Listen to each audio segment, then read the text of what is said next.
Okay, that's recording.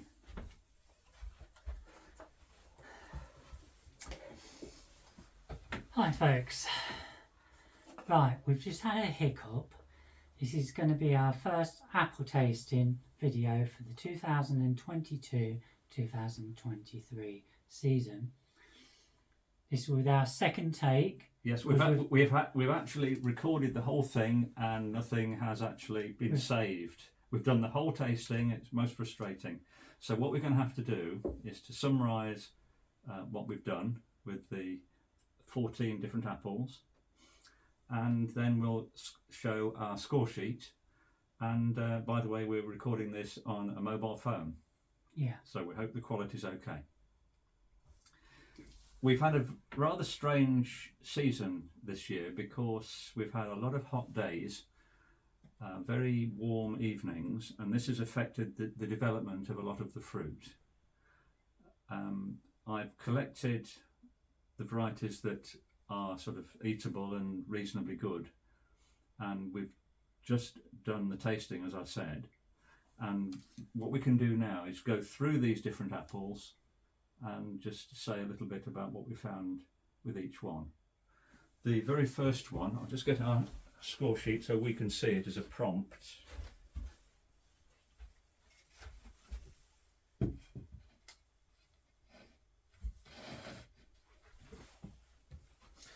The first of our apples was the Packington apple, which is here,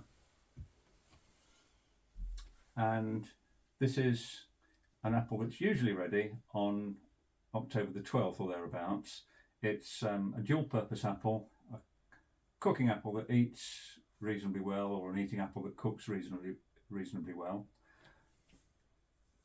But it is now August the 29th, so this is 6 weeks early, and we found that the flavour of this was pretty average. So we both scored it a 3 out of. We both scored it a 3, total of 6. So that's 6 out of 10. Yeah, remember our scoring system. 3 is average. Anything below 3 is distinctly negative. Anything above 3, well, 4 is very good. 4.5 is really excellent. Perhaps with one a little niggle, and 5 it couldn't actually be any better. And this was a 3, so it was perfectly okay for your lunchbox, but you wouldn't want to advertise it too much to your friends. The second one that we did was Wigiston Pippin. This is a Leicestershire apple, and we found this one similarly uninspiring, slightly scented, but the flavour nothing special, and we both gave it a 3, very average.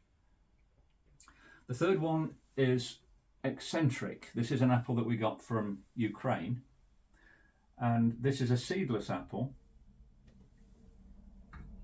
It has flowers with no petals, fruit with no pips, and that's quite a good thing to have in a fruit, because it means you can eat the whole thing. There's no real core in it, but again, not very inspiring. Julie gave it 2. And the defect on this, perhaps you could explain what that was, Julie. It was that bitterness. No, it was you who gave it a 2 and I gave it a 3. Oh, okay. Oh, yes, I gave it a 2. I found it rather bitter. We both sort of took a mouthful of it, and it was okay. And then this aftertaste. Oh yes, but even though it got this aftertaste, it was an aftertaste which I could eat. It was a peculiar apple for me. What can I say? It didn't affect it as an average apple for me, whereas it did for you, didn't it, Nigel? Yeah, I found that I was thinking this is quite good, and then all of a sudden this aftertaste hit me, and I thought I couldn't finish this. And this is sometimes what you get when you have an apple that's prematurely trying to ripen, with lack of water, no rain as we've had this year, no rain, and a lot of sun. It's trying to ripen, but it can't quite manage it because it's trying to convert, as it ripens, the starch in the apple to sugar, and it can't quite do it. And so the bitter taste you get is mainly due to the starch, which hasn't converted properly into sugars. So disappointing, really, that one. Then we had Aport, A-P-O-R-T, this little apple from Ukraine. Shiny skin, stripy. But again, very lacking in flavour, mainly due to the weather conditions during this summer. What about that little one there, Julie? Scarlet Surprise. What did you think to that one? Well, I thought that was an average apple. Nothing special, nothing, it's something what you could put in your lunch and you could eat it. But it's not something you'd particularly look forward to. Yeah, that's what I thought too. You can see it's pink fleshed. This is one of our old favourites, and some years it tastes of berries, red currants and raspberries and things like that. But this year the flavours have not developed, mainly because of the hot weather. What hot weather does to some of the flavour compounds, it sort of vaporises them, prevents them from building up in the apple, and then so you get an apple that is lacking in flavour. It's just middle of the road. This one is Worcester Pearmain, an old English favourite. For me, that was another average score. It nothing special. It didn't get my taste buds. Yeah, in an average year, a Worcester Pearmain would score 4.5 or 5 for both of us, and this year it's just not really supplying any real flavour. But we were pleasantly surprised by the next one. This is Langton Nonsuch, and this is the old English apple that we found that originated in Church Langton in Leicestershire. But we found a tree of it in Germany, in Hamburg. It was lost from England for about a century, but we managed to track down a copy. And this was quite a good flavour. I thought it was excellent. I think it was that one. It was it the skin? What just let it down? That's right. Yeah, the skin. But otherwise, yeah, but the flavour was great. Yeah, very, very nice flavour. I gave it a 4.5. 4.5. I give it a 4. It was very good, though. In a really good year, I would have given it a 5 probably. But it was the best so far, or the best up to that point. This is a lovely apple called Amulet. And I think the reason it's called Amulet is that the blossoms that it has are like little jewels. They're really pretty, much larger than most apple blossom, on a long stalk, and really eye-catching.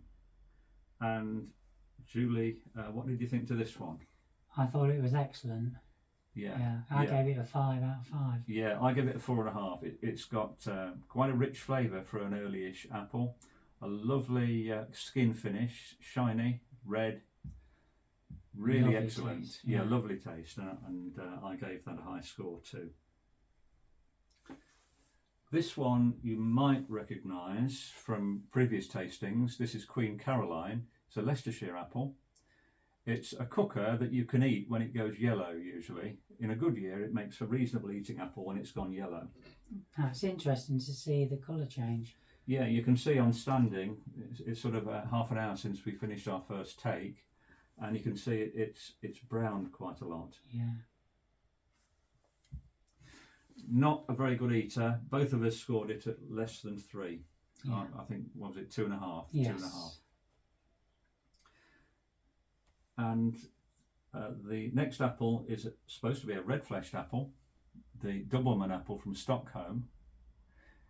Unfortunately, it's a very small apple this year. It should actually be about the same size as this one, and you can see it has sort of shrunk, mainly due to lack of rain. Do you want to say anything about that one, Julie? It was that was the red flesh that wasn't really red this year. I can't remember. Obviously we both scored it 2.5, so it was not. Yeah, it's nondescript, wasn't No, it? Really, it not wasn't. memorable. It wasn't. Yeah, and it was eatable, but only just. Yeah, you had to struggle to eat it. Yeah, It was not very good. No. The reason that it hasn't coloured up, the coloured compounds in red-fleshed apples, particularly the anthocyanin, the red, this is only synthesised below 17 degrees C, and this is why in Stockholm, when you grow that, it's bright red inside, but in England, particularly in a hot year, I mean, we had 103 Fahrenheit on one day, the colours just don't form. In fact, shall I show my candle? Yeah, Yeah. This candle was in our bedroom on that hot day, and you can probably see it sort of bent through the heat, and it wasn't even in the sunshine.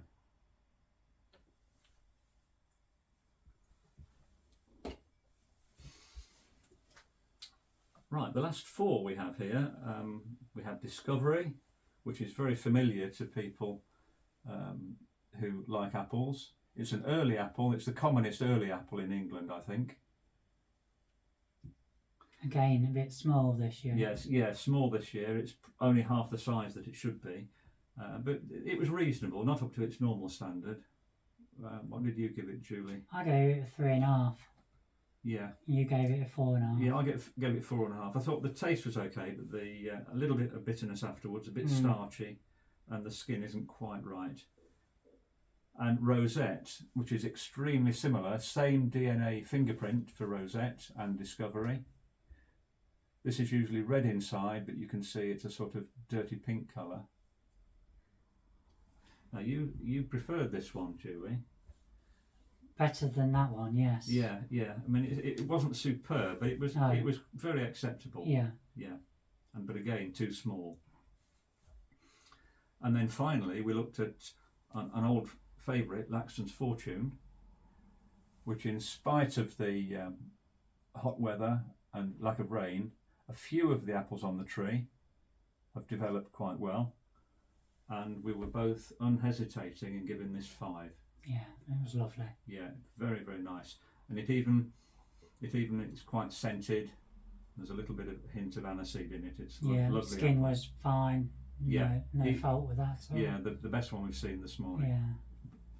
But as you've seen, folks, if you ever look at our past videos, some of these apples we've done before, and you'll see that depending on the year, some might score 4 or 5.